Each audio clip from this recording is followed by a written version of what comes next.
I You don't. guys don't run it like that? Just Like in the dead show? silence for a bit, and then the earpiece. They go, "Okay, you can start now." 3, 2, 1. Or they don't say one, right? Yeah, the two, and then the point like Wayne's World. Wayne's World lied to us. And bake. 3, 2. Oh shoot! It actually goes like legit live right on your Twitter. That's Yeah, crazy. Oh shit! This is dope. I don't even know if we have any viewers yet, but we'll see. We'll see. I'm watching actually live right on your Twitter right now. It's kind of crazy. How is there not a And link? the comments will pop up on here, right? I'm hoping so. I'll just start sharing it right now. If you guys are new here and you guys are listening, I don't know if anyone is, but we're experimenting. Anybody out there? Actually, we have one viewer. Oh, I was going to say we have one viewer, but I think that's me. What up, Ryan Antonio, big brother? Shout out if your name is Ryan. Big brother fan number 1. Where is it? There we go. It's the burner. I'm going to quote this. First time. All right, gentlemen. We'll get the show on the road here. What do you guys think so far? Terrible, all of it. I don't know what you're talking about. Of the jersey reveal. Terrible. Terrible, all of them. What are they calling this one? Is this the City? the cities? The city editions. So is it like it's supposed to be a jersey that has all the elements of all your old jerseys? And I don't know. Not all of them. It's supposed to have just small elements of them. And I think the Miami Heat took it way too literal with these, like, because these aren't even the full ones. Yeah, those are the new ones. The Valley is part of that. Yeah, it just looked like they got lazy. That one, the Utah looked the same. Like those ones look the same still. The Magic keeps trying to make orange jerseys happen, and it's just not gonna happen. I like the idea of it. It's just these ones are kind of. Why the orange? What is that from? What is that? You know how Magic is orange in the MCU. So the Miami, the Power Stone. the Miami Heat one looks like a serial killer made it. Yeah, it looks like if you said like $200 million, we will free Dwayne Wade. We will release him. Cut up letters from newspaper clippings. That's insane. I didn't pay too much attention to these, to be honest. Like I like Dallas going with their classic green. I like the Raptors kind of sticking with the black and gold. It just always looks good. Black and I just want a purple jersey. Is that too hard to get a purple jersey? You know. Come to the Lakers. Come on home. my honestly, favorite. Sorry, what's your favorite one? Oh, I was just gonna say my favorite is the Spurs. The Spurs one looks so good. I like those colors. It looks so good. What are you talking about? With the old colors? Yeah, I love it. They should have brought back the old symbol though, or their old logo. True. Yeah, I agree to that. With that, if they're gonna change it, but Spurs old. Boring Spurs, they like to keep things traditional. Keep it real nice and boring. I think the best is the Hawks. The Hawks one pops. The Hawks? Man, that's not bad, but it's the same as the old, but it's familiar. Maybe that's why I like it. It's familiar. Yeah. Steve Smith. Shout out to Steve Smith. There's what else is there with that jersey. Houston, I like Charlotte. Charlotte. Yeah. I like that. With the that's mostly everyone's favorite. Yeah. I've noticed that. Yeah. I like that OKC is just white. Like they just gave up. They have sometimes for these they have write-ups, and for the OKC one they were like because we have a blank canvas with our team, our identity could be whatever. I'm like, you just last minute didn't have an idea. Wait, did they actually say that? Yeah, they said that. Blank canvas. It's weak. That is weak. I don't know. Is there any other good ones on this? I don't know. Lakers. How do you feel about the Lakers, Dex? It's all right. I'm starting like the OKC one now. It's abstract, Are you serious? Maybe it's woke, It's doing it. I think it's like they got scammed. It's like they got scammed by some random IG artist and said, "Yo, let me design a jersey for you." Yeah. How about Dallas, Ryan? You like that? Classic green. You got the cowboy hat. I like it. It suits. It looks good. No problems here with it. I also was feeling like New York. Oh, sorry, Atlanta. Just bringing back the classic Hawk logo. And that's what the Raptors need to do, right? Like they just need to bring back the classic colors, like you were saying, just with the purple. Bring back purple. Pacers or a Huskies or something like that.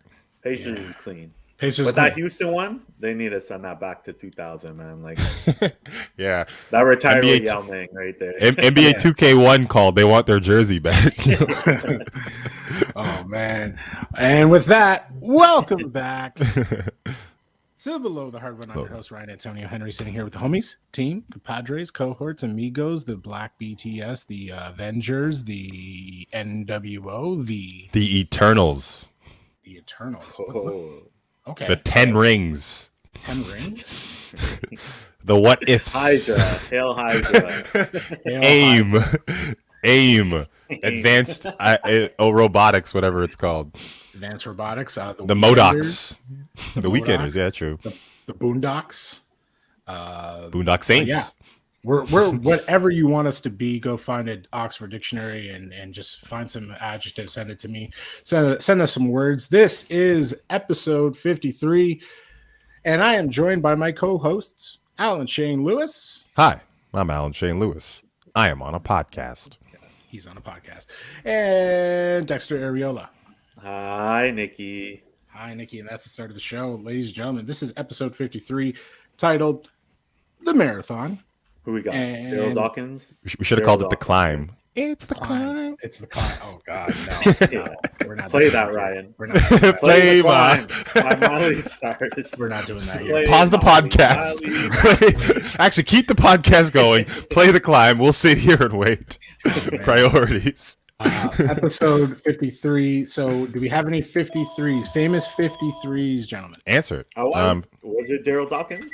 He was 53, right? Was Daryl Dawkins 53? No, that's just going through my head. Jim Jones. That sounds like a fake name. Oh, no, that's football. Yeah, I'm trying to get NBA. No, it's ABA. That's how you know we don't have any. What are you talking about? Ricky Roby of the Boston Celtics says differently. Oh my gosh, you guys! I feel like an ass. Daryl Dawkins. No, that's what Dexter said. Not what I said. Oh, you just said? Oh, I missed that. And an Artist Gilmore too as well. So yeah, the climb was playing too loud for Ryan. Yeah, it was playing. Speaking of Klein, Joe Klein. Ooh, like that segue. Oh, okay. It's the climb. It's not called The Climb.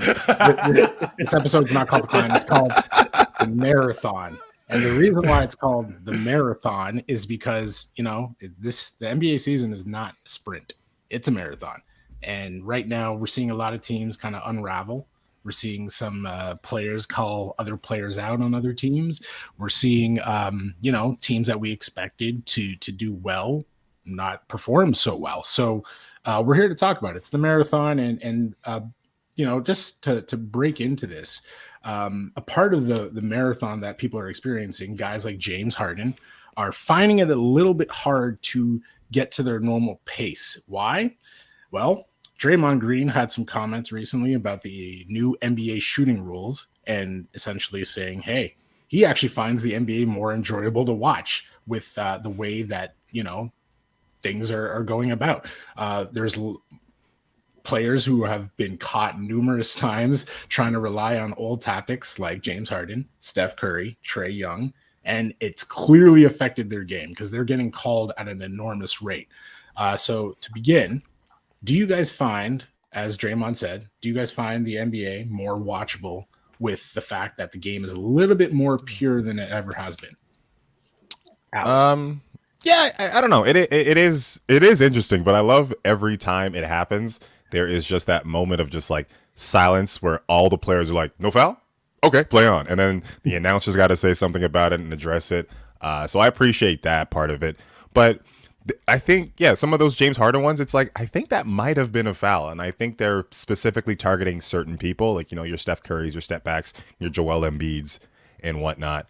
But yeah, I don't know. I like it because like a lot of these times they're just foul hunting. And I think that kind of ingrained its way into the game of basketball. And it's going to take some time for it to uningrain itself from the game and kind of distance itself. So interesting rule. Down the road, I think it's going to be a lot more interesting when it's the playoff time and we don't get to see those calls, because I definitely think LeBron's going to get those calls. I don't think James Harden is, but we're going to see. We're going to see a lot more coaches' challenges later on.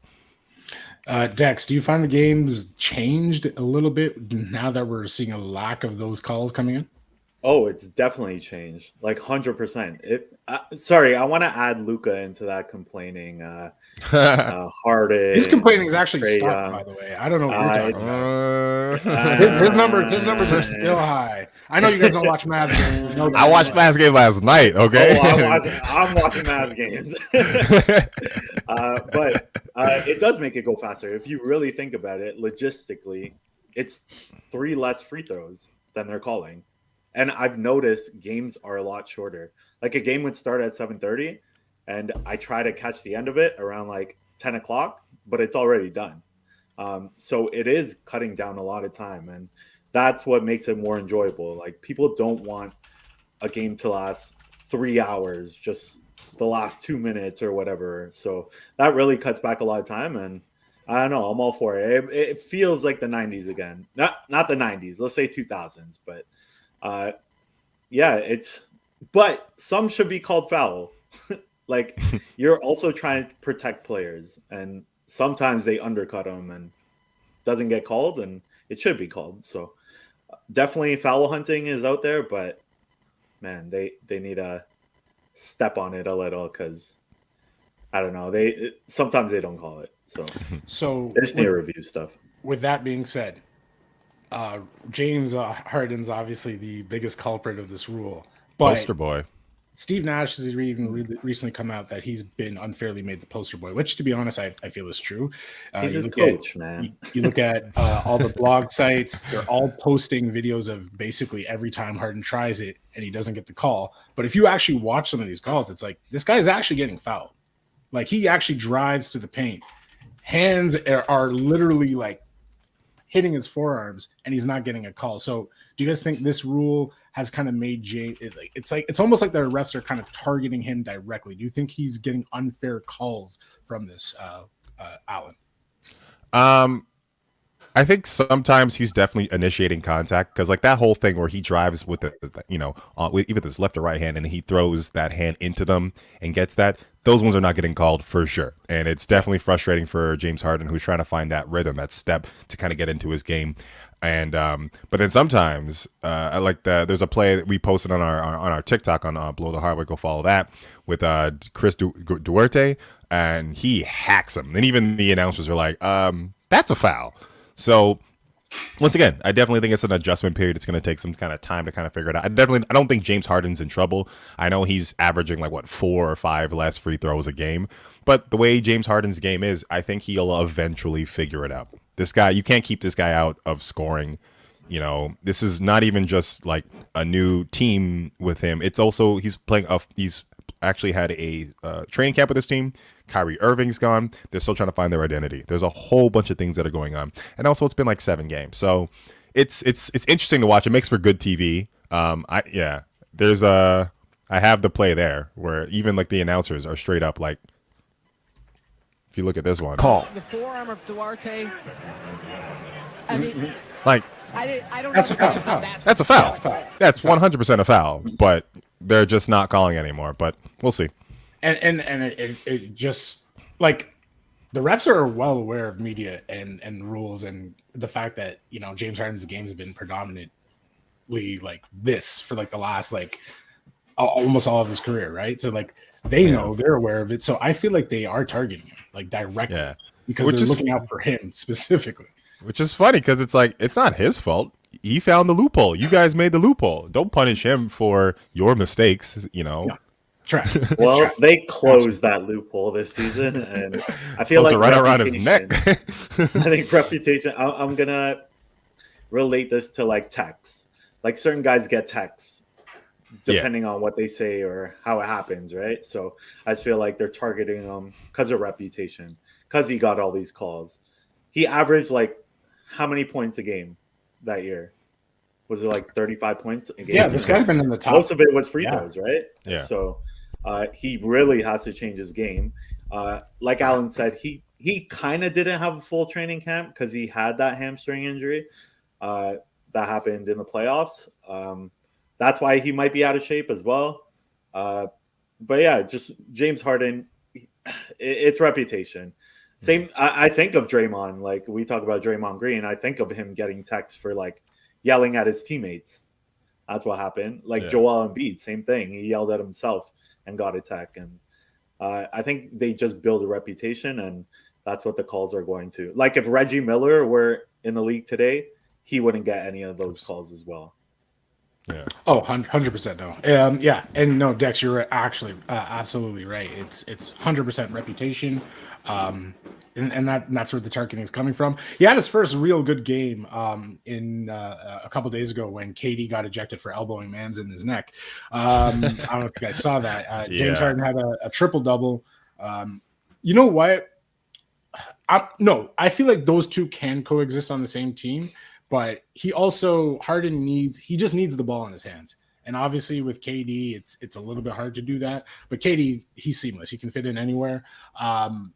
But I feel like the refs are going to realize, they've kind of they like refs have to be just like players. They have to watch game tape right after each game, right? To say, oh yeah, you know what, I missed that. Yeah, I have to look out for this. Like they have strategies where they got to be in like rooms and say, yeah, you know what? I feel like they do that, and they have to be like, yeah, you have to call this next time. Oh, you need to watch this guy next time. Oh, this guy's taking advantage of this. So I know for a fact they're on Instagram, and they're looking at all these videos. They got to see what everybody's calling them out for. So I feel like those are going to come down, and he's going to get those calls once again. Obviously not the crap with the leaning into the shot. I feel like that was the best one that they did change, because that is crap. It is crap. And notice how the scoring has gone down. And apparently, this has been the lowest 3-point shooting season so far in like years. It's because Dame's missing. I think it's just Dame. It's all Dame. Dame brought it down. He's missing his 23s a game that he hasn't gotten. Dame brought it down. But yeah, no, let us know. Do you guys find the NBA more enjoyable now with these new rule changes? You can holler at us at Below the Hardwood on Instagram. We're on BTH on NBA on Twitter. And we are press.net for all of the podcast episodes. And of course, anywhere podcasts are found, just drop us a note in the comment section. If you're watching on YouTube, shout out to you on YouTube. You can leave us a note in the comments and just follow along. Guys, news broke out. Not news. It was just the Sixers, Philadelphia fans just being unruly, of course, following suit of their tradition, their history, their reputation. When the Portland Trailblazers came to Philadelphia to go play Ben Simmons, we heard "We want Lillard" chants anytime Lillard had the ball or was on the free throw line. And this trade has been, brought up by a lot of people. I'm pretty sure one of you guys brought it up. I'm even sure. Do you want to see the Sixers trade Ben Simmons for Dame Lillard? I don't think that fixes the problems or addresses the problems that both of those teams kind of have. I guess to a certain extent it does help Philly with just scoring and spacing of the court, but there are larger issues that they got to deal with. And kind of throwing Ben Simmons into the Portland debacle, I know that will probably help them out too, because defensive they need that. But I just think that those players switching roles don't just automatically kind of shift things out. I think there's larger things that they got to deal with, and I don't think either team really is going to make that trade, to be honest, right now. Yeah, and also sorry, yeah. Oh no, go for it. No, I was just gonna say, just a caveat that Chauncey Billups was like, "We want him too." Like he was mouthing that when the fans were doing that. That was interesting. I was gonna say, like, I'm intrigued by like Ben and Joel and Lillard together, right? Because I feel like it would take the load off of Joel. He has to do so much without Ben. He has to pretty much lead this team. He has to be the voice. He has to be the powerhouse. With Dame Lillard, it's like it's not unstoppable, but it's kind of like a Kobe Shaq duo. It's like this guy can stay out, shoot the ball from as long as he wants. Yeah, Ben inside. Is Ben not? Hold up. Is Joel not the best center in the league in terms of post moves and what he can do in the? Better than Joker. Joker is definitely better than Embiid in the post. Anywhere. I don't think. Don't get me wrong. Joker is nice. But I don't think he's the best. Because he adds that element of passing, right?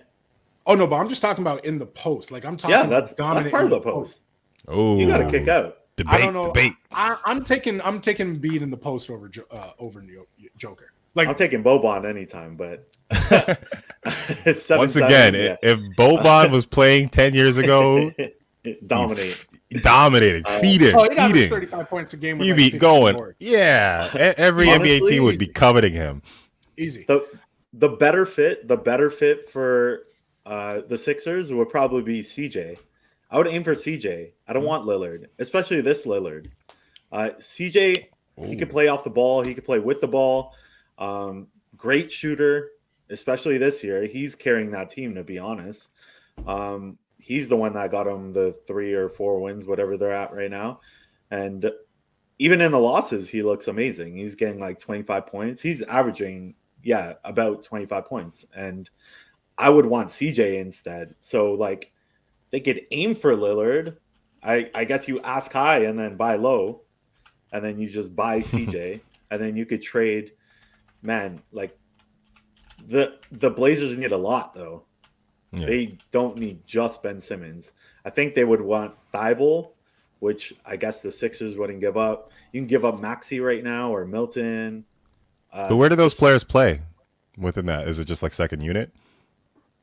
In where? In Portland. If you implement those players in the Blazers, like where do they even like find their minutes? Like with CJ gone, I feel like there's going to be a lot of guard minutes, right?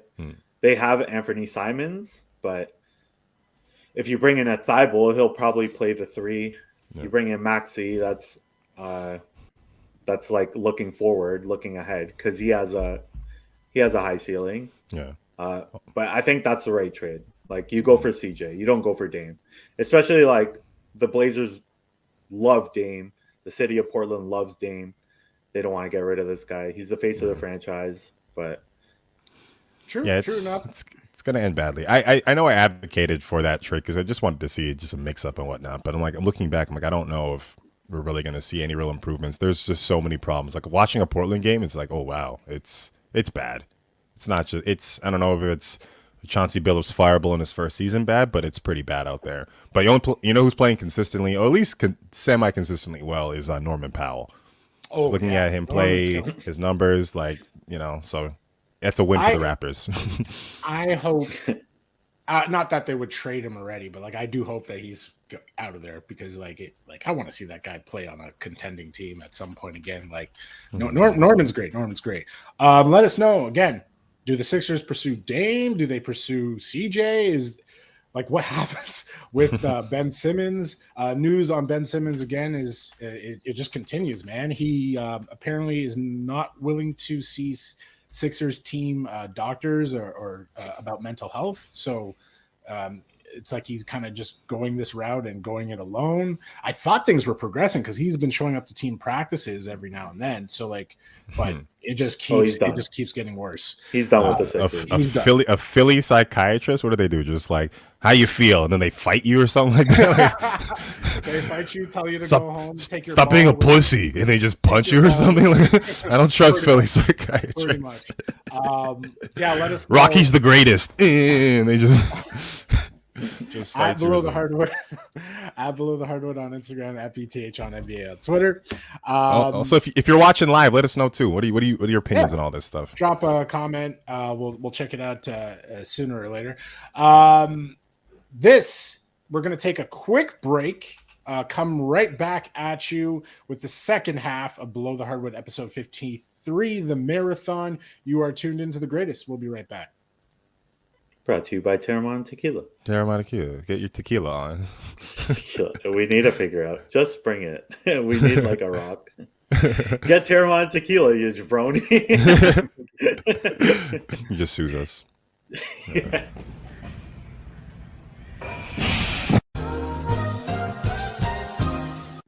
И раз, и два, и три, и раз.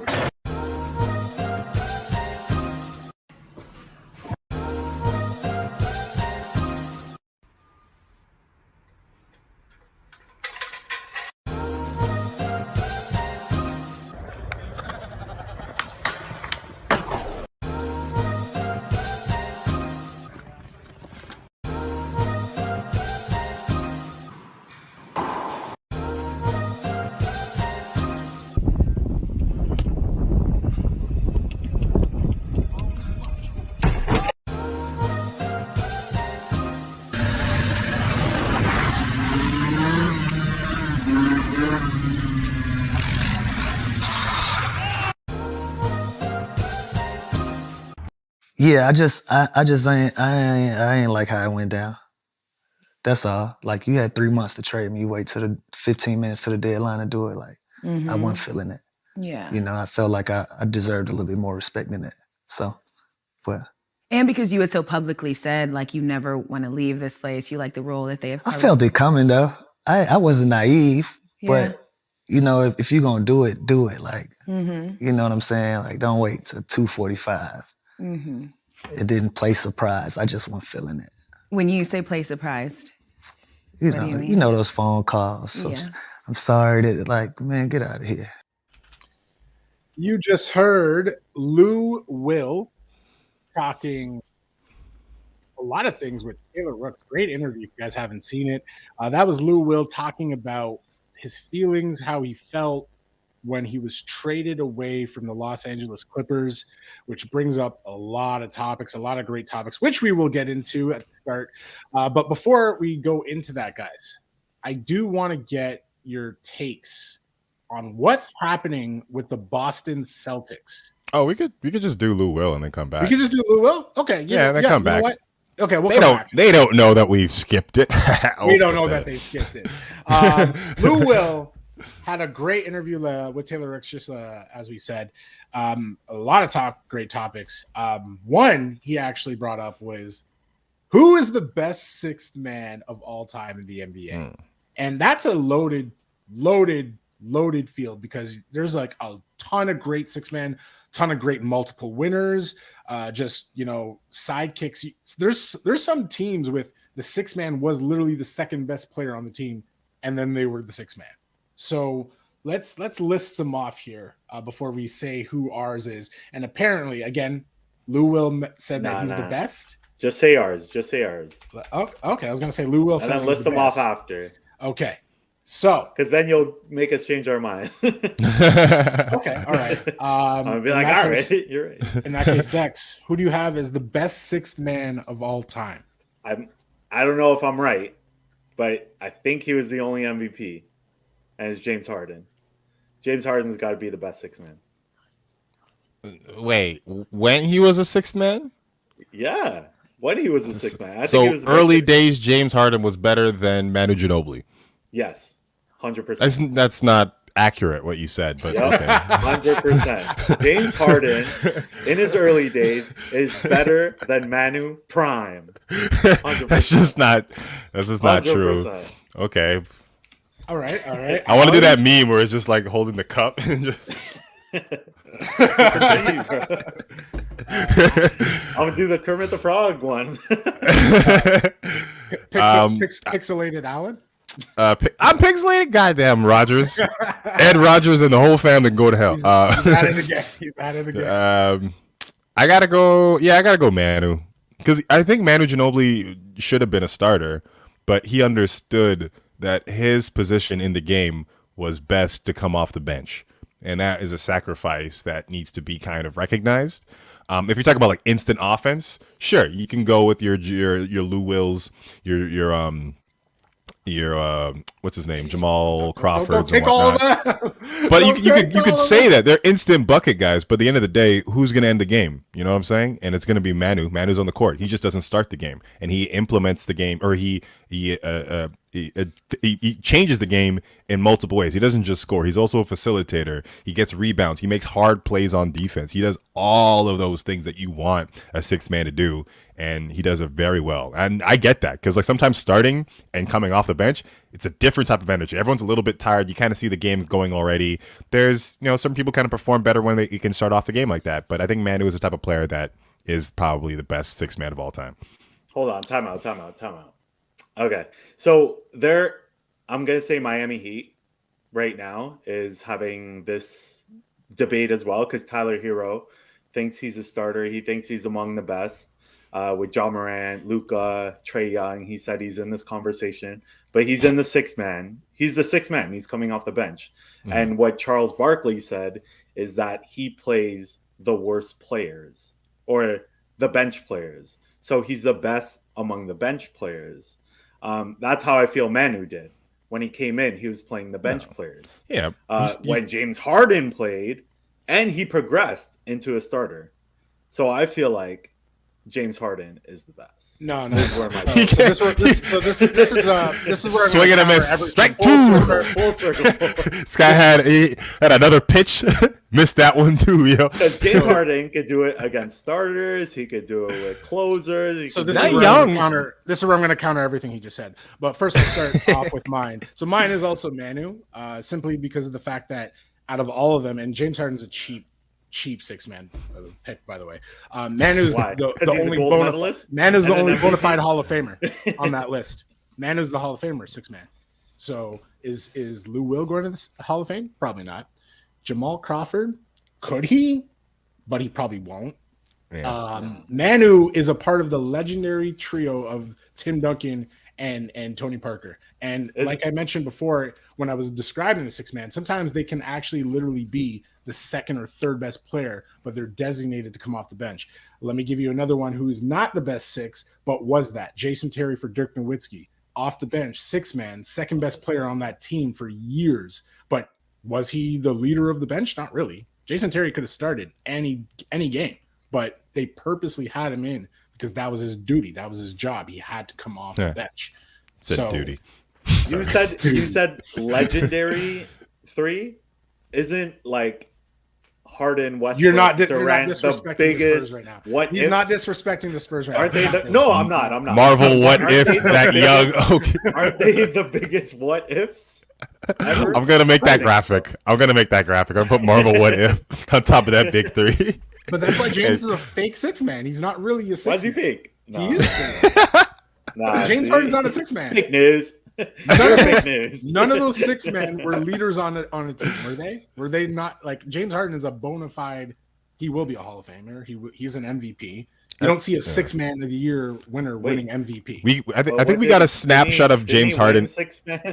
We got a snapshot of James Harden early in his career, and that's what it was. You're comparing James Harden of the MVP quality to that player. They're not the same player. They're he was good. Don't get me wrong. He was very good. Had a great year the next couple of years after when he went to Houston. But I don't think that person personifies sixth man as much as Manu Ginobili. That's like saying like Steph Curry's the best point guard of all time. I don't think Steph Curry's the best point guard. I think he's a good point guard, but he's not a point guard. He plays the point guard position, but he's not a point guard. Isaiah Thomas, Steve Nash, those are point guards. So I think that's where you take a step back. What do you want from your six man? What do you want? Scoring everything that Manu does. Leading the bench. So what does he do? Offense, defense, facilitation. Does rebounds. He play defense? Yeah. Manu don't play defense. This man. You know what's funny enough? You know what's really funny? I can pull up a highlight right now of Manu Ginobili doing a winning play against, guess what? James Harden. Winning basketball play, blocking the ball. So exactly. And swatting bats out of arenas. Yes, twice. Not once, twice. Why are there so many bats in San Antonio? That's the question, though. No one's asking Peter's that. Gonna have a problem. Peter's going to have a problem with this. Peter's going to say James Harden. Peter agrees with me and James Harden. So nobody has Lou Will as the best six man, even though he has multiple. Does he? Because there's a rap debate. I think Drake might say it because he made a song about it. But other than Drake, who else? I don't even know if Drake would say that anymore. But I'm gonna equate it to he has all the accolades. So like Michael Jordan has all the accolades, but Kobe Bryant's the best player. You just keep saying wrong things. So like Lou Will has all the accolades, but we know James Harden's the best six man. Wait, I gotta put. Wait, hold on. Keep talking, Dexter. Yeah. I gotta add something. What you gotta add? While I gotta add this up again. Let us know who. Keep going, Dexter. There you go. Now you can certified Laker boy. All about them Lakers. That sounds worse. Matter of fact, Lou Will was the best six man on the Lakers. Let us know who you guys have as the best six man of all time. Again, below the Hardwood on Instagram, at BTH on NBA. If you're watching on YouTube, drop us a note of who you think is the greatest six man of all time. And of course, anywhere podcasts can be found, you can get this episode coming within the next 24 hours. That's a promise. It is a promise. In that clip, is loyalty overrated? Oh, no, we're going to talk about Boston Celtics now, though, right? Oh, no. We could stay on the Lou Will because we're still on it. So in that clip, Lou Will's basically talking about, getting screwed from the Clippers. And then also in that interview, he talked about each time he was traded.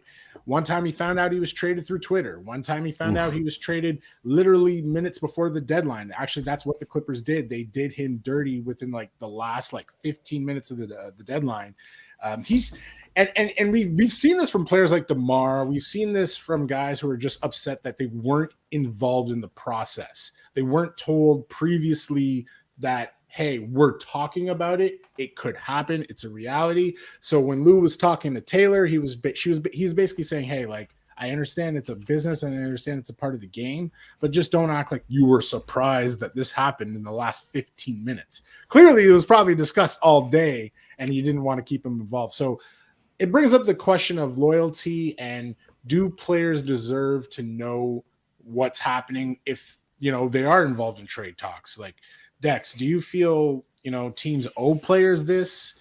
Do you feel like it's a courtesy? We did just see Masai and Kyle Lowry work out that whole Miami deal. Kyle Lowry was involved with every second of that deal. He knew it. He supported it. He wanted to go. Masai wanted him to go. And it worked out for us. We got Precious and Dragic, if you can Dragic. But Dex, got trade that boy. How do you feel about trades and getting players involved? Do you feel like do they owe players this? Do players owe that loyalty back? The owners don't. They don't owe the players anything. And it's kind of like who's going to shoot first. So it's like Star Wars, Han Solo, like he shot first, right? So if you don't trade that player without letting them know, we're going to have these Ben Simmons situations. We're going to have these Anthony Davis situations, the Harden situations where they come into camp out of shape or they ask for a trade or demand a trade. So it's, like I said, it's who shoots first. It really depends. Like, what if Lou will ask for a trade later? Like, is that any different from them trading and not telling them? I don't think so. So the owners don't owe the players anything, and what we'll have in the end are these spoiled players. I want to get to a question later because it has nothing to do with this, but I'll let you guys know later. But no, I don't know. I think I disagree. I don't know. I think loyalty is overrated. I think this is a business. At the end of the day, this is a business. And if your job doesn't treat you with respect, you don't owe them anything. You don't have to stay with your shitty company. And I think definitely there is a, just to Ryan's point, like, Kyle Lowry and the Raptors, I definitely think if a player has shown you some loyalty, you have to kind of show them respect going forward. I think that sends a good message to the rest of the league. It sends a message to free agents. It says, hey, you come here, you do your time, you do all this stuff, you make these kind of connections. We will make sure that you're taken care of going forward, whether that's a fat contract at the end of your career that can be used later on in leveraging, or we send you to the destination of your choice. I definitely think those things are key when it comes to it. But as far as like being traded and whatnot, like, it's, once again, it's a business, and if you're not like a top tier guy or whatever, maybe some transparency can be nice. I definitely think finding out about trades through Twitter sucks. Some players find out on the bench, and I think that's super funny. I think it's a video of like Corey Joseph finding out that he got traded like while he's on the bench or something, or Warren or something like that, like, or I don't know, just a little bit of transparency. So if there's like talks about like, hey, this person might get traded, maybe don't let them suit up. Maybe just be like, everyone lace up who's on the team, not you. You don't lace up just in case, like, just so it just doesn't become more public than it has to be. But yeah, I just think a little bit of respect, a little bit of transparency, and also, yeah, if you're a player, you don't owe a franchise something, and if you're a franchise, if a player did something, just treat them with respect. That's what it comes down to. But how about I just want to bring up DeRozan. Like, how at first we're like, oh, that DeRozan sucked. Didn't get it. Does suck, but that sucked. Yeah. It's win at all costs, right? Yeah, it's a business. I definitely think. We're praising Masai now because of that move, but we're also talking about loyalty and. But that was his learning lesson. That's why the Kyle Lowry thing happened, because he learned from DeMar and said, you know what, I'm not going to do that to this guy. And Kyle's not a regular person in franchise lore. Like, is he doing that for, I don't know, Pascal? Is he doing that for Fred? I don't know, but he had to do that for Kyle Lowry, the franchise guy. He should have done it for DeMar, and he's come out and said numerous times that I learned from that situation. Yeah, just don't promise a guy you're not going to trade him and trade him.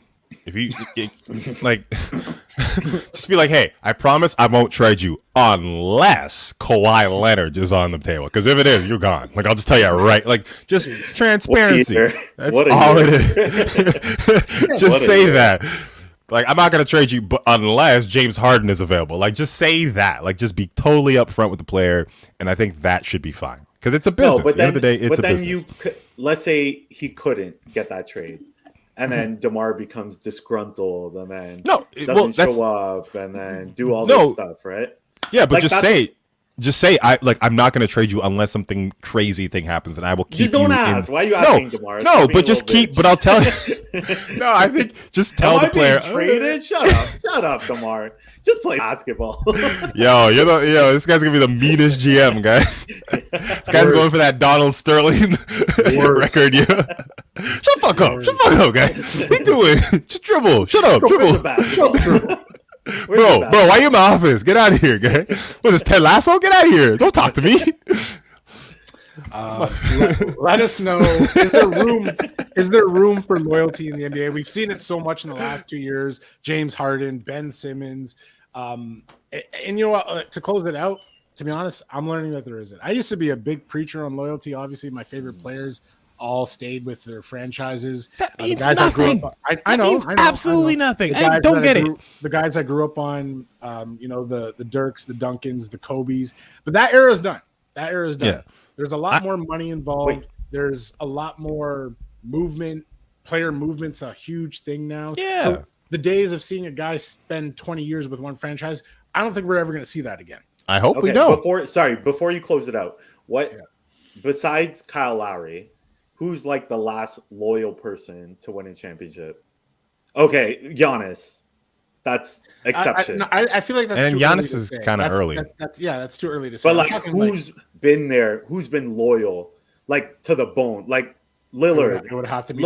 Look what's happening to Lillard right now. It would have to be. Yeah, and everyone's loyal to a fault. You can like literally ruin your legacy, but you just never have a chance at a championship because you've kind of stayed on a team because you're like, I have to win in here. Like, no, you don't. If you work at like the Nike store and it sucks and you're not making quotas, I can go to a different store to hit my quotas. Like, I'm doing what's best for me and my family. Why would I want to stay here? Because my pride, my ego, those are fake things. Throw them away. It's all just theoretical shit. Just throw it away. And we got to stop, I get the idea of praising the players who do it, like the Giannis's, even though that's not that long, or the Kobe's, or the whatever. It's like, no, those players went into franchises that actually had people that could make sense of a lot of these different things. If you get drafted to Sacramento, why would you be loyal to Sacramento? Why in the hell, as a point guard, when you get 4 of the point guards at your job, would you be loyal to that franchise? Don't do it. If Dan Gilbert's your friggin' GM, don't be loyal to that guy. Don't do it. Michael Jordan was like abusing their like GM and owner. Like, the only reason the owners with Michael Jordan was the only one that was like cool with him, but like he stayed there because of that. So it's like, if they're not going to make your demands and realize that you are the asset, you are the reason why they're making this money, then fuck them. I definitely believe in player agency and player moving to where they want to do that's best for their family. The only person like reaping the benefits of loyalty is probably Steph Curry. So he's won, he's got MVPs, and he just got paid lately. So I feel like he's the latest, and I feel like he doesn't even care if he wins anymore, to be honest. Actually, so Steph he's trying to get that money. Steph could be one of the last guys to go 20 years. Yeah, I could see him staying with that franchise for 20 years. I feel like he could go to Charlotte, though. I'm just throwing that out there. And if his career he wants to go back home, Steph Curry is going to be the greatest old guy basketball player because all he's going to do is just sit in that corner and just like, I'm going to wet all these trees, bro. I ain't got to run much, but I'll just shoot right here. He's going to be 41, 42, just throwing that ball in the hoop, man. For real. All right, let us know. And you know what? Talking about loyalty and players getting traded and staying on teams, let's visit the Boston Celtics. The reason why they lost, good. Fuck them. I'm saying that Jason Tatum's still top 5. Again, the title the title of this episode is The Marathon, because in the Great Nipsey Hussle, rest in peace. It's a sprint, or it's not a sprint. It's a marathon. It's 82 games. You can't freak out after you lose like the first, couple of 5, the first couple of 10. You're going to go through some changes. And Boston did have a lot of changes this offseason. Their coach is now GM. They got a new coach who's semi inexperienced, not the greatest experience. You bring back Al Horford, who you should never have traded, because Al Horford's killing it these days. I don't know if you guys have been watching him, but he's actually going off. But you have new changes. But recently, there's been talks that is Jaylen Brown and Jason Tatum the right combo. We're kind of getting those early, is Ben Simmons and Joel Embiid the right combo conversations? Because both guys need the ball in their hands. Both guys, you have Jason Tatum, who's been labeled as the bona fide, he's going to be the superstar of that team. Then you have Jaylen Brown, who's like, if Jaylen Brown gets the ball, he could drop 40 on any given night. So he's one of the most underrated two-way players in the league. No, so you look at these two, but do they mesh? Can this happen? And then to spark the flames this week, Marcus Smart in a post-game loss was like, "Yo, these guys are great," but he basically said they don't know how to pass the ball. Yeah, and does he have a point? Sort of, not really at all, and he needs to check himself because it happened after that monumental loss after the Chicago Bulls. So Celtics were up 19 points in the third quarter. And then they score 12 points in the fourth quarter, and the Bulls just come roaring back and smash it. And it was a great day. That was a great day. That Monday night, because the Raptors just won in MSG, OG, solid night. And the Celtics lose, and then I hear this Marcus Smart is pissed off in Celtic land. Christmas came so perfect. Right after Halloween, it's Christmas season. It's perfect, man. Good gifts. Certified hater boy. Yo, put it up for me. Hold on. Celtics losing and Celtics having problems. I love it. But if you actually watch that game, especially that fourth quarter, third quarter, the problem wasn't Jalen Brown and Jason Tatum. Too many colors. Too many J's. That's they don't mix. They don't mix. Get them out of here. No, but there are redundancies in both of their games. But I don't think that is the issue. It wasn't the issue of them not passing. They just didn't score. And they have shitty defense. They're 28th rated in defense in the NBA right now, this early of the season. That was their problem. And also, you shouldn't throw stones if you live in a glass house. Marcus Smart was fucking up that game too. He was guarding DeMar DeRozan not that well. He was missing a lot of switches. It was a bad team loss. But I do agree to a certain point. Jason Tatum and Jaylen Brown kind of do that thing where they go into the post and they just kind of pass when it's necessary. There was a play where 3 Chicago Bulls players just swarm Jason Tatum, and the other guys were like, "I don't even got to worry about the moving." If you can do a triple team in an NBA game, that means we don't believe that you're going to pass that ball. We believe we have everything just kind of covered and everything like that. So. Does have a point to a certain extent, but also that team just had a monumental loss, and it wasn't necessarily Green or Tatum's fault, or Brown or Tatum's fault.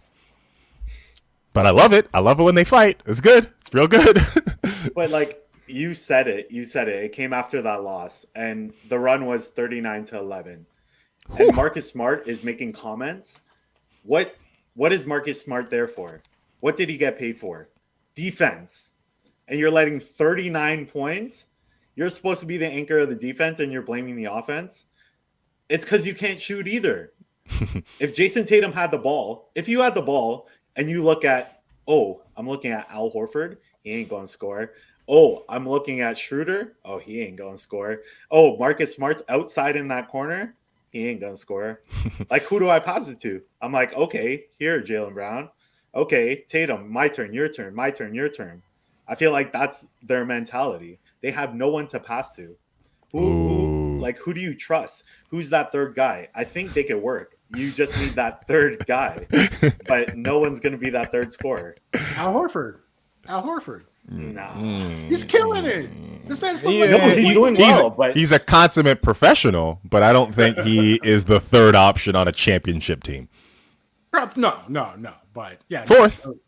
But what do they need? That's the real question. Like they need a facilitator. They need a point guard. Ben Simmons? Do they need Ben Simmons? They need Dennis Schroeder to be worth the $84 million he could have got from the Lakers. That's what they need. They need him to do something. Dennis Schroeder.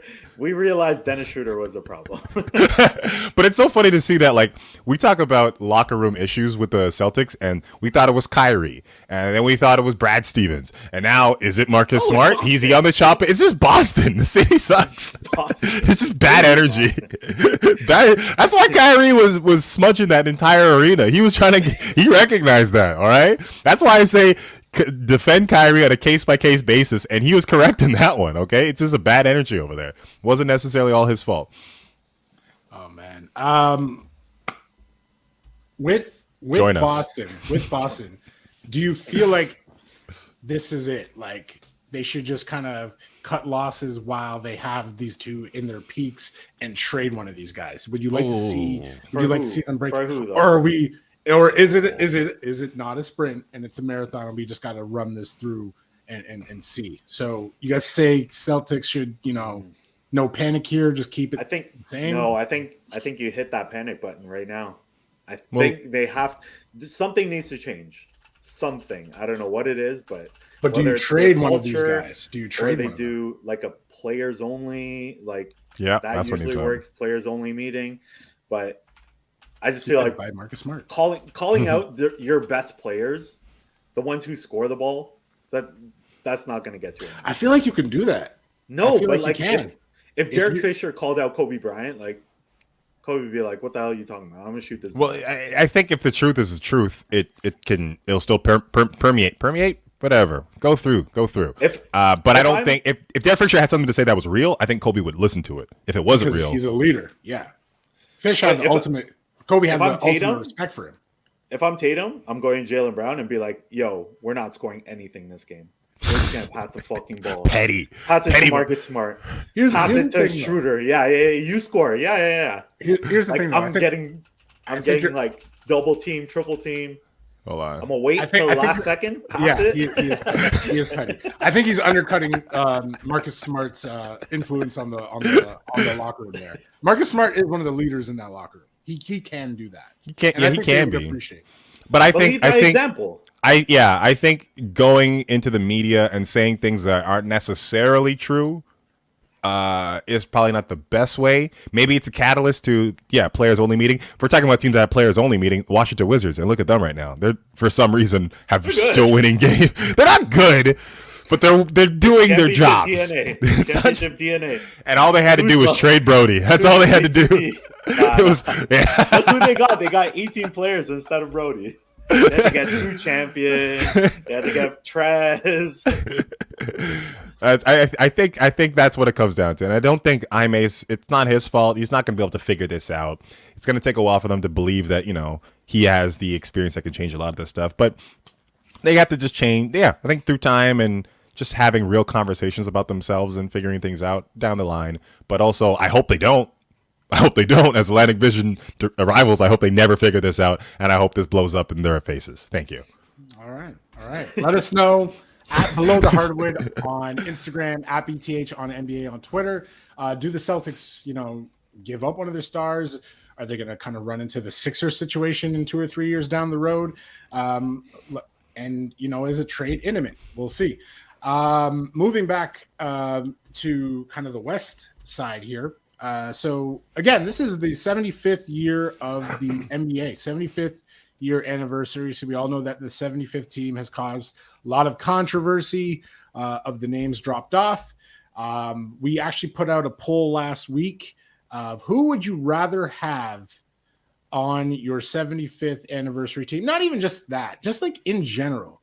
If you were given the choice of peak Dwight Howard or peak Anthony Davis, who would you take? Doesn't have anything to do with the 75. Let's just say you're a GM, you're an owner, and you get one of these guys. Who are you taking? Let's go with, before we reveal the results, Dex, who are you taking? Well, I said this last podcast, and I said Dwight. Dwight has multiple Defensive Player of the Years. He took an Orlando team who beat LeBron James on the way there. to the beat finals. The Cavs. Didn't beat LeBron. LeBron won. No. He beat LeBron specifically. LeBron did great. It was the whole. That's what I mean. The rest didn't do anything. So it was all LeBron. But Dwight Howard has all those accolades. He should have been top 75. He crumbled against Kobe because that's what people do. And he's like, AD hasn't done anything before LeBron. He got to the second round with Rondo. He was out first round. He barely made the playoffs in his first. I know he was 27 when he got the championship, but still, like, in between that time, when Dwight before 27, he did all those things, and I just feel like peak. Like, have we seen peak AD yet? Yeah. Was it the finals? That's peak AD. You can actually say it in the Pelicans. End of Pelicans. Yeah, I'd say that. When he was with AD, before he got injured, Boogie. With Boogie. Yeah, sorry, my bad. Before he got injured, that's your peak AD for me. That was like, I can put down 20, 30 and 20 on any given night, like 4 or 5 threes, couple blocks. Like, he was like peak AD. People forget is probably one of the best big men in the league. Like, literally, like in terms of offense, I would take peak AD over Dwight. But when you look at the full package, when you look at defense, offense, the ability to lead a team, which that's the only difference.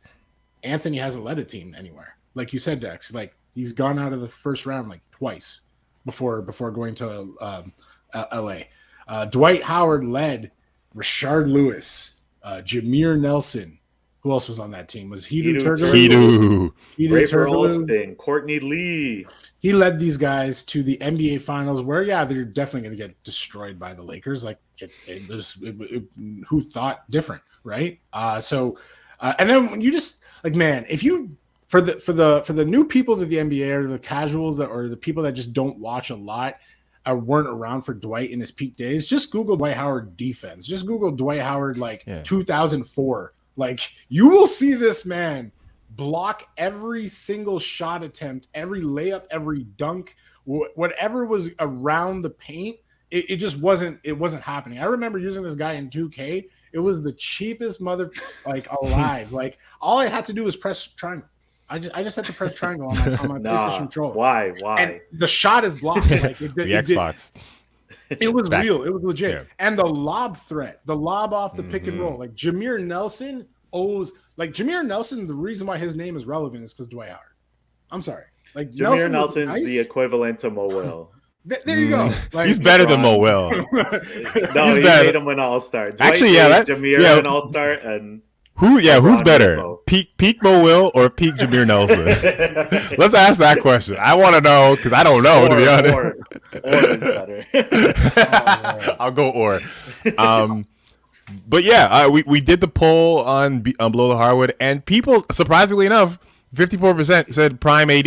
So 50% of our audience fucking suck. No, I'm joking.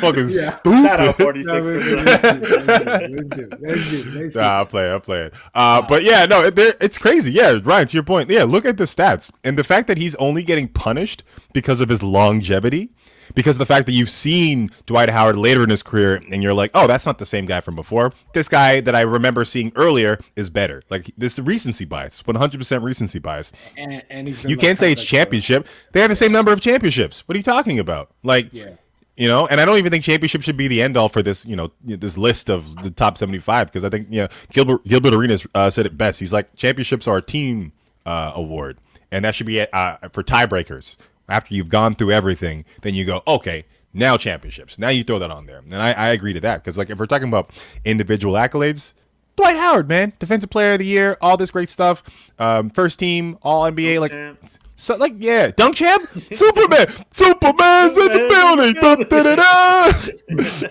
all that stuff, man, all that stuff. Prime Dwight Howard was worth the price of the ticket. He was a vibe, all right. And there was debates if prime Dwight Howard was better than Shaq. It's not true, but people were like, like they're in the same conversation, not even close to the same conversation, but they were, at least he was doing so well that people were like, is this person the next Superman? And I don't think you could say that with Anthony Davis at any point in his career. He was everywhere close to Shaq. No, or as dominant 100%. As them. Shout out Emeka Okafor. Oh man. You got a lot of and a part of the reason why Dwight is kind of being disrespected is because he's been like, again, butt end of jokes over the last couple of years. Like there's so much internet rumors of him going around, whatever. The fact that he would, before winning the championship with the Lakers, he would go to team and it wouldn't help. So oops. I think that affected him more than not. But man, it's time to give people their flowers. Give them their flowers while they're here. And Dwight Howard is getting bare flowers. And in that same interview that we ran with Lou Will actually was one of the guys that was immediately saying, yo, disrespect to Dwight Howard. So shout out to that interview. Shout out to Taylor Rooks. Let us know. Peak AD or peak Dwight Howard at Below the Hardwood on Instagram, at BTH on NBA on Twitter. It's probably a conversation that you're going to hear about all season long. You think that's what they fought about on the bench? Do you think that's what it was? He's like, yo, dog. That was it. Yo, Below the Hardwood was talking about us. I knew it. That was it, man. We got listeners, baby. 100%. The reach. Like the list comes out, and then literally the next day they're fighting. Like 100%. Like 100%. A little bit. It's like a little bit in the back of their heads. Like it wasn't probably the main thing, but it was like, it was there. Yo, fuck this nigga. Who's this nigga trying to talk to me? It's 75. Top 75. Dog. Speaking of beef, another beef that has reignited. Scottie Pippen is basically releasing his I don't know if it's his autobiography. What is it? It's just a book about his career, his life. It's called Unguarded, coming out soon if it's not already out by the time you're hearing this. And he did dive into topics that he had previously discussed with the release of the legendary The Last Dance documentary, which prominently featured Michael Jordan as your hero, your protagonist, and basically, in Scottie's words, short, not quoting here, but basically shat on Scottie and the teammates. It didn't really do any justice for Scottie, didn't do any justice for the teammates. He basically called him condescending and basically said Jordan was not only the director, but the lead man as well. So again, it's not like anything new, but now he's kind of laid out his thoughts on paper. And yeah, there's a lot of great excerpts from this where he's basically just saying like, yeah, even the teammates didn't appreciate this, from Paxton to I can't remember his name. He went to the Orlando Magic for trade from Horace Grant. Horace Grant. But a lot of them just did not appreciate it because, yeah, for one episode, Scottie gets his upbringing, and then it goes right back into Michael Jordan being the dominant dude. Scottie gets, lambasted because he didn't want to come in for a possession when they gave, I believe it was Turkoglu the ball, or Kukoc the ball to win the game. So it's basically, it was a Jordan documentary. And yeah, you know what? I feel like, not that he's trying to get Jordan canceled. I think he was just giving his thoughts at the time. But it's kind of like Jordan could never be like brought down. Like is this going to do anything? Is this going to affect him at all? I think Jordan can be brought down. He get his bootcut jeans phase, or his Hitler mustache. Those could take him down. The Haynes days. Yeah. He's too confident. Too many championships. He's like, what can I get away with? Hitler mustache. Well, I sold a lot of Haynes, so Jordan's still selling. I win again. I'm not signing off on this. Jordan, I'm not signing off on any of this. He's not going to send you Jays. Maybe we should make Jordan, I was a Haynes guy. Jordan Jojo Rabbit. I was a Haynes Jordan, guy. Jojo Rabbit. So mark that down. Does Scottie have a point? Does Scottie have a point here? Is this just kind of more of the same complaining? like, what did you guys feel? We all watched The Last Dance. It was the biggest thing that came out at the time. It was right around the peak of coronavirus, COVID, coming out, where we didn't have any sports. And yeah, it was like one of the highest rated documentaries in Netflix history, I'm pretty sure. So, but yeah, like, did you guys find the bias? Do you feel Scottie has a point? Alan? It was, or Dex? Yeah, Dex. Well, it was definitely a bias for Jordan. It was pretty much a jerk off to Jordan, to be honest. It did paint him as a winner at all costs. So they kept bringing up, oh, Pippen didn't want to play. Oh, Pippen had a migraine game. But, like, Jordan wouldn't be there without Pippen. Pippen pretty much made Jordan's career. Jordan was 0-7, I believe. Don't quote me, but 0-7 before Scottie Pippen. Yeah. And Pippen's 6-0 as well in the finals. So you can't really, Pippen's supposed to be his Batman or his Robin. I go Superman, Batman, but yeah, he's supposed to be his Robin, and he pretty much tied him into the coup coaches and the Kerrs and stuff. And I agree with Pippen. Yeah. Even though he sounded like a little baby, but yeah, Pippen's been very interesting right now. He's in his old man era. He's just kind of cussing at everybody, starting fights with KD and all that shit. But I gotta say, yeah, it's a documentary. I think at the end of the day with a documentary, you have to recognize that, like, who made it? Who made the documentary? And that's where the spin is going to come from. And you always have to take every documentary that you watch with a grain of salt. It's not what exactly happened. It's what somebody went through footage and made look like a narrative. And that's what documentaries are. They're not factual things that you have to take from. So I get that from that point of it. And definitely with that whole don't want to go in the game. Like, I feel like that felt like a sore spot between Scottie and Jordan. And adding that for sure was, a little salt in there. But yeah, I can sympathize with Scottie as far as, not being portrayed the best in a Michael Jordan documentary. Oh, 100%. And honestly, I heard he made $10 million off of it, and the other players didn't get anything.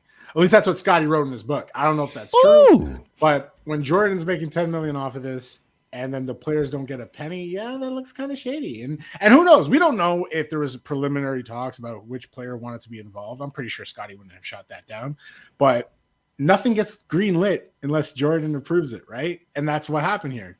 Jordan footage and stuff, anything with Jordan doesn't just come out unless he says, yeah, I'll sign off on that. That's the power that Michael Jordan has. So, yeah, you're going to get a documentary that's one-sided. You're going to get a documentary that looks like this. Another example of a documentary is The Malice at the Palace. Had heavy influence from Jermaine O'Neal. People are like, why is this focusing on Jermaine O'Neal so much? Well, Jermaine O'Neal was one of the producers. He was the guy that was behind it. So, and how come Jamal Tinsley didn't talk? This nigga apparently set up Meta World Peace. There you go. Let us know. Is there? I feel like everyone's gonna say it, but yeah, is The Last Dance biased? Is it just pro Jordan and kind of has he just done his a disservice to Jordan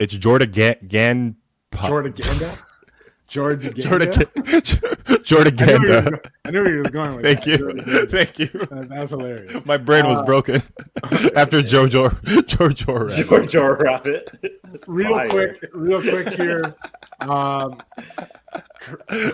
Let's go to a place where Michael Jordan has once scored a lot of points. A place where it's legend. It's just an honor to play there. Let's talk about the Raptors playing at MSG. And career night for OG Anunoby, who dropped 36 points and just torched the Knicks. Called it, Ryan. Called it. OG is starting to look. OG, like, oh my. Oh, and we did it on a night where Mike Breen said bing bong. It was great. It was so good. The Knicks thought they had us. Bing bong! Bing bong! It's like, I don't know. It's the whole like New York fan base taking microphones and just like screaming into it how excited they are. But Okay. Yeah. It's dope. Yeah, I saw that Evan Fournier scored a 3 and then they went bing bong. But yeah, OG and the Raps looking a lot better than they started. Can we talk about, I know he's obviously injured now, but before he was injured, Scottie Barnes, does he have a legitimate shot at Rookie of the Year, or are we being biased? we're being biased, but I feel like he has a legit shot. He's put up 20 and 10 numerous games. He's one of the best players on the team. He gets the minutes. But there's a couple rookies that are kind of doing it out there. Like Franz Wagner, I called this, man. Like, he's looking pretty good right now. And he's scoring buckets for Orlando. Franz Wagner. Yeah, but Scottie Barnes, man. Like, shout out to him. Gary Trent Jr. also did his thing on that game. Gary Trent is also kind of looking better than how he started. And if he keeps that up, that's the Norman Powell, right? Like, that's the guy we envision, replacing Powell and becoming hopefully better because he's younger. So yeah, like the Raptors to me look like they are gelling. And the thing is that they don't even have Pascal here. Chris Boucher that shows you something. Still that injured. Shows you something. It shows us that they're going to be even better. No, that they don't need Pascal. They're going to be. They could trade Pascal.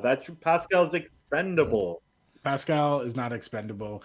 If Pascal is here, they become better. Sylvester than what they Stallone are. expendable. They become better than what they are. What did I miss? I'm missing. So Alan, I'm on my phone Wi-Fi now. Motherfucking Rogers, piece of shit, Ed Rogers. so while Alan disappeared, we were talking about Pascal and the fact that he's not even here, and the Raptors they just won 4 or 5 straight. So do they not become better when Pascal is here, Alan? Of course, adding a solid MVP or all-star player, MVP conversation type player. MVP conversation. Hey, he was in the conversation of MVP. Was he not? How he's not going to be MVP? Wait, wasn't he in the MVP conversation? Wasn't he like 5th? Wasn't he 5th for a bit? When? For like a week? Wasn't? I swear he was. Wasn't he? Never. For a week in like 2019? Yeah. Never. There was a time. But like a finals MVP, maybe? I can't remember, but I'm pretty sure. Didn't he come down with some some MVP votes one season? What? Well, I don't know about that. I could be making this up. 100%. Maybe we're being biased, but yes, I think it just goes to show you how there is a core culture in Toronto and the Raptors of next man up, next man shows up. And you bring your hard hat, you come to work, and you do your thing. Because Shvi's getting minutes now, he's putting in some work. Delano's getting some minutes now, he's putting in work. Goran Dragic, and then there's like other players on the team that are just out there putting in work. So I don't think having Pascal come back is going to be great. It's going to be great for OG. He doesn't have to be a primary scorer anymore because I think OG is best used as a 2 or 3 option on a team. I don't think every single counting down clock we got to set the ball up for OG to kind of take over the game. I think that doesn't have to be his game, and I think we can use him in different areas sparingly. But I you keep OG where he's at and make Pascal. Pascal thrives when he's 3rd or 4th option, and he was that in the finals. He was 4th option behind Kawhi, Lowry, and Van Vliet, and that's where he thrives when people don't see it coming. And that's how he won Most Improved. I'm pretty sure he won that. That's how he came out in the finals. He just popped off and got like 30 points. That's when he was the 4th option. So I say you keep everyone's role right now. I don't know how Pascal's going to take it, but he needs to take a back seat to these guys and like the Gary Trent Jr.'s, the OGs, and the Van Vliets. Like, these are the up-and-coming guys, and just take a back seat, man. Like, you're not the guy. You're not that guy. Okay. Well, no, we're not doing this. I mean, no. Okay. Or Scottie Barnes. Listen, Pascal is still at peak, like not injured, healthy, top 20 guy. No? Top 20 what? On the Raptors? Player. Yeah, for sure. Player. Oh, God. No, he's not top 20. Top 25. Stop this. Top 20, 25. No. When healthy and looking good, he could be in that 25 conversation, I would say. I feel if you bring him back, it just depends on what happens to Scottie. Does Scottie go to the bench? Does Scottie become 6-man? No, you put Pascal at the 5. Take off Precious. Birch comes off as your second 6. Your 6 big man. Play that? Would he play the 5? He should. That was kind of some of our best basketball last season when we were in Tampa Bay, So people I definitely think him. The centers are they eating Precious? Precious nice. Is he? He's 38% true shooting, or use it true shooting. He has his moments. He has his moments, but he kind of reminds me of like a poor man's Montrezl Harrell, because like he'll just get the ball because Precious isn't. Yeah, he's not a big. He's a 3-man who couldn't play threes, and he realized that he's faster than most bigs, so he ended up being the 5. He has his moments. I definitely think the things that make Precious really good, Pascal does better. So I don't see why not implementing him into that spot or shuttling him in there would be worse, you know? Yeah, makes sense. Let us know, do the Raptors climb the rankings once Pascal gets back? Do you feel Scottie Barnes actually has a legitimate shot for Rookie of the Year? And I think we should trade Pascal. Let us know. No. The Hardwood. If you believe that, go to hell now. You and Rogers believe that. At Below the Hardwood. Shout out Bell with this the phone, the internet here. I'm not saying anything. At Below the Hardwood on Instagram. At BTH on NBA on Twitter. You will get fired. Let us know. Guys, real quick, what are you guys looking forward to this week? Any games? Any shows? I actually just finished Squid Game for the first time. I literally ran through Squid Game last night, like all night. Nice. And you like it? It was good. Yo, I think LeBron's wrong. I think it was a good ending. I think they closed it up nicely. And the fact that it's not done, like there's a season 2. I don't know if he knew that at the time. The season 2 I feel like is unnecessary. But what? The reason why he got to take down them down. You don't need to take them down. That's a different show. I came here for the Squid Game. Anything less is not Squid Game. That's called taking down the Squid Game. That's a different show, man.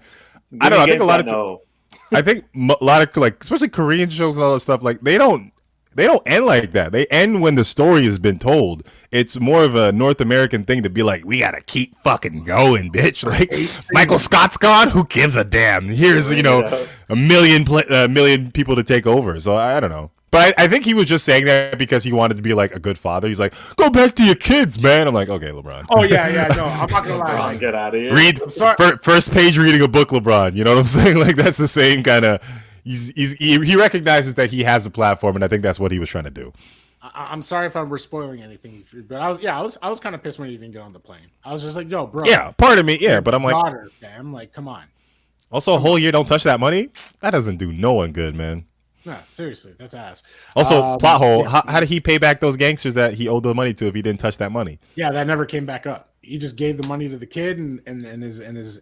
But a whole year, they were trying to beat you up, bro. Seriously, they're all connected to Squid Game. That's why. Other than Squid Game, paid off. I don't know if I'm watching anything else. But Dex, you finish you? Well, I finished you. That was okay. Whatever. Finish you. Great Canadian Bake Off. Catch it on CBC or Baking Show. I always say Bake Off. CBC Gem. Watch it on Netflix. You're just Amy. It's Boo Bow Show. But honestly, with the games, there's a game night. I believe it's next Monday. There's a lot of games that are looking very promising. Let me pull it up. This Saturday, there's a good one. I think it's Utah Heat. Let me see. Monday, Knicks Sixers. That's always good. Timberwolves Grizzlies. Shout out John Morant. We talked about it. He might be MVP. He's looking really good. You got Nets Bulls. Those are top of the East. Looks good. Pelicans Mavericks. 2 of the most overrated players with Zion. He's out. And Luka, he's okay. And then you got Heat Nuggets. Pretty good. Suns Kings. Pretty good. Heat them Nuggets Hawks up. Warriors. Hornets Lakers. Monday's going to be a good night. Yeah. No, I agree. You Yeah. got Canadian Roast Battle. 10:30 on. Yo, when's my goddamn episode? You know what, Dex? Comedy Dex? I want the Rockets and Lakers to play more so I can hear the announcer just call Westbrook's god-awful. You want to see Lakers win? Yeah, they won. They won, though, right? I feel like that's all you needed to do, right? Win. I'd like to see it, too. And Jalen Green had that step-back 3? Yeah. I'd like to see that, too. All right. As far as things I'm excited to, those games, that Brooklyn Nets, Chicago Bull game, and there's a Friday game that looks pretty good. I think it's like Knicks and let me see, Knicks and Bucks. That's gonna be fun to see. Also, I'm watching Eternals tomorrow. I'm gonna find the first showing of that. I'm gonna see that. And a fun show on Netflix I'm watching.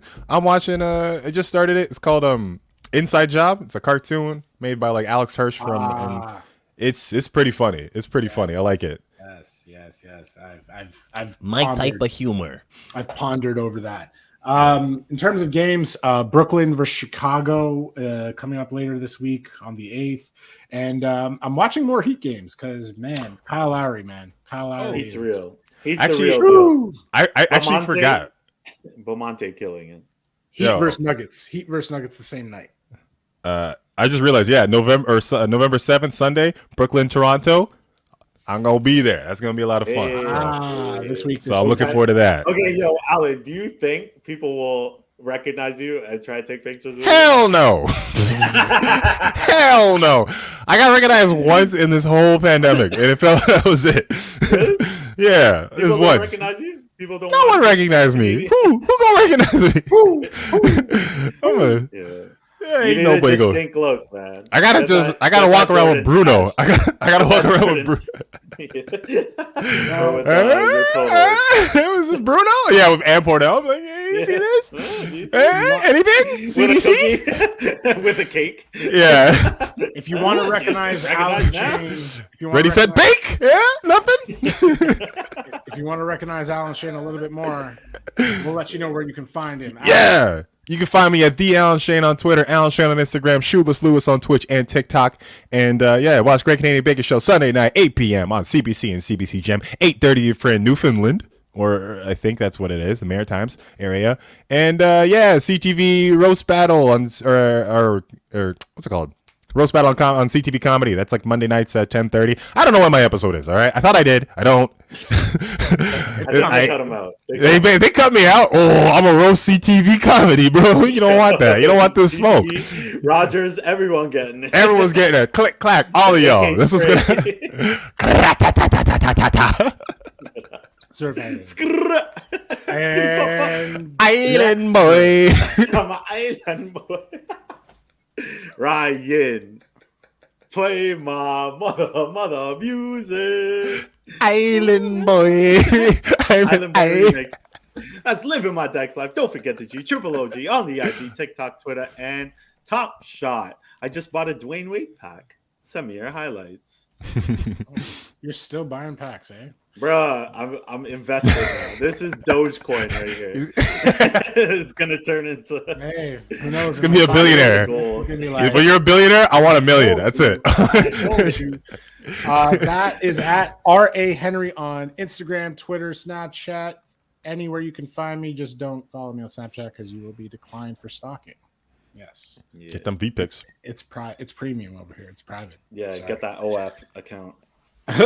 And of course, you can find all of the podcasts like this and many more on Spotify, Apple, Google, Stitcher, iHeartRadio, and wearepress.net. We are also new to the press family. Do They Deserve Love podcast? That's going to be on there. So look forward to some clips and audios and all that fun stuff on there. Do They Deserve Love coming soon? 51st dates. Does he deserve love? All right. Thank you for joining us. If you've joined us live, hop on that one. Hop on that one. I don't think so. If you've joined us live, thank you for watching. We are out. Ryan Antonio, Big Brother. Oh, Big Brother. Peanut butter cup. By the way. Hey, peanut butter cup. What's this?